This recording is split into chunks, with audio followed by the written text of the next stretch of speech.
मैं इस पर आना चाहता था मैम। आप लोगों ने बहुत ज़ोर से इंजन को चलाया और वो माहौल बना दिया कि अब प्राइवेट कैपिटल आ सकती है, लेकिन खास करके इंफ्रास्ट्रक्चर के सेक्टर में ये आपकी जो आशा है इसको मैं थोड़ा सा चैलेंज करना चाहूँगा, क्योंकि प्राइवेट सेक्टर बातें तो बहुत कर रहा है लेकिन वो जो मूड और टेम्परामेंट होता है इन्वेस्ट करने का, थोड़ा सा उसमें गैप है। What are those factors that gives you confidence that private capex will now kick in? See, when you spend on infrastructure, जैसे मैंने पहले बताया, सेंट्रल गवर्नमेंट के द्वारा वो कैपिटल एक्सपेंडिचर, हम हमारी कैपिटल एक्सपेंडिचर के विषय में स्टेट्स का भी एक रोल समझ करके उनको भी दे रहे हैं पैसा, और वो 50 इयर्स के लिए इंटरेस्ट फ्री दे रहे हैं। स्टेट गवर्नमेंट्स के लेवल पर भी बहुत सारे सिग्नेचर प्रोजेक्ट्स का कंप्लीशन हो रही है इस सुविधा के कारण। अभी प्राइवेट सेक्टर के बाद जब आपने उठाया, उसमें रोल मैं देख रही हूँ, सीधा वो डायरेक्टली एक बड़ा ब्रिज को बिड करेंगे, वो कंप्लीट करेंगे, वो भी होगा, मगर आजकल वो नया जो हम ओपन कर रहे हैं PLI के द्वारा, कंप्यूटर मैन्युफैक्चरिंग हो, इंफ्रास्ट्रक्चर, मतलब इंफ्रास्ट्रक्चर में उपयोग आने वाले इक्विपमेंट्स हो, उनका मैन्युफैक्चरिंग में भी प्राइवेट का पार्टिसिपेशन हो रही है। सो डायरेक्टली बिड करने के लिए भी आ रहे हैं इन्वेस्ट करके। दूसरा, उस इंफ्रास्ट्रक्चर बनाने के लिए जितने भी मशीनरी चाहिए उसमें भी प्राइवेट सेक्टर का इन्वेस्टमेंट हो रही है। जी, क्या कुछ ऐसा असेसमेंट अगर हम लगाएं तो गलत तो नहीं होगा कि एक्चुअली PPP की जो ड्राफ्टिंग है वो एक प्रॉब्लम एरिया रहा है और उसमें मेजर चेंजेस करने पड़ेंगे, वहाँ थोड़ा एग्रेसिव होना पड़ेगा? सुझाव लेती हूँ, बिल्कुल मैं पहचानती हूँ भी कि ऐसे प्रॉब्लम है, हाँ, काम बाकी है उसमें। जी बिल्कुल। दूसरी चीज़, शायद इसका भी संबंध माइंडसेट से है, क्योंकि आप लोगों के अप्रोच को समझने में पब्लिक ओपिनियन को थोड़ा वक्त लगता है। वो ये है कि डिसइन्वेस्टमेंट कहें या प्राइवेटाइजेशन कहें, वो अब बड़ा मौका है, क्योंकि हम लोग जिस 7% को टारगेट कर रहे हैं वो और शायद उससे ज़्यादा हो पाए, उसके लिए एकदम माहौल बन गया और आप लोगों ने वो एनर्जी क्रिएट कर दी है। देश भी तैयार है। हमको लगता है कोई ये नहीं कहेगा कि आप मजबूरी में या डिस्परेशन में सेल कर रहे हैं।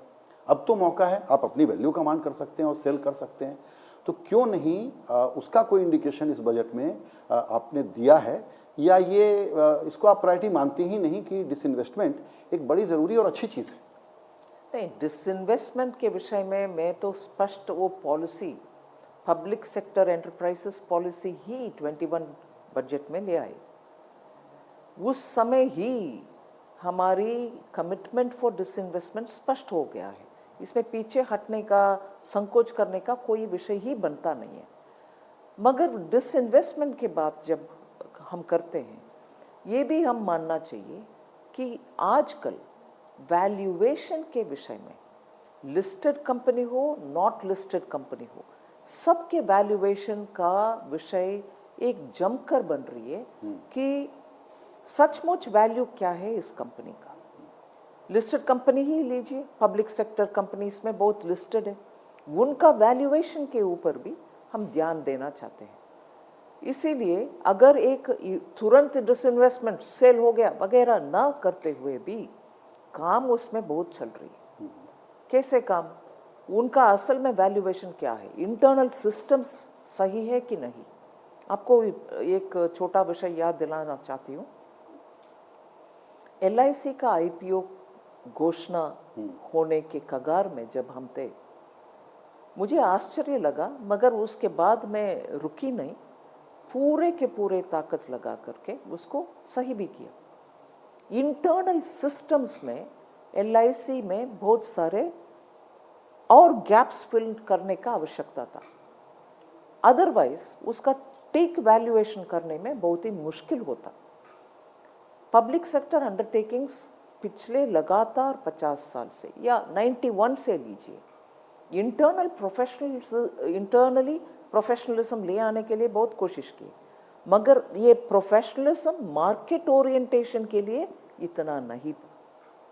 मार्केट ओरिएंटेशन के लिए जब नहीं, आपके वैल्यूएशन के इश्यूज में 100% प्रोफेशनलिज्म के साथ काम करने का शुरू भी नहीं हुआ, जो हमने LIC के IPO से पहले अच्छा सा शुरुआत की, वैसे ही PSU सब में भी आज वैल्यूएशन के लिए जितने भी सिस्टम्स में प्लेसमेंट होना है वो सब करके उनका वैल्यूएशन को अधिक बना रहे हैं, जिससे आपका डिविडेंड अच्छा क्वालिटी का डिविडेंड मिल रही है आज PSU। अब यही टेम्पलेट आप हाँ हाँ बिल्कुल।